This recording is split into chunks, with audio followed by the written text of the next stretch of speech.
I'm Jordan, and this is the Intelligo agenda.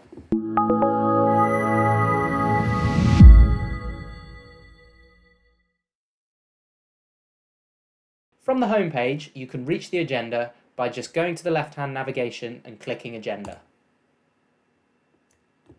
In this section, you can see a list of all the sessions that are taking place throughout the event. What you can also do is add specific sessions to your own customized agenda.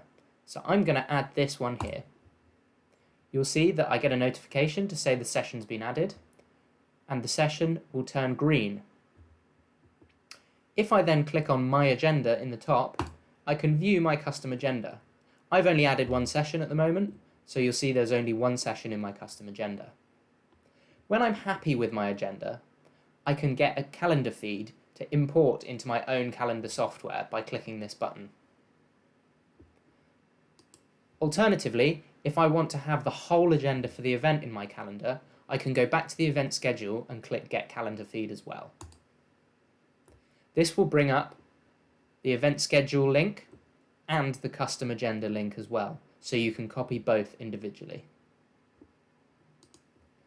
That's the event agenda.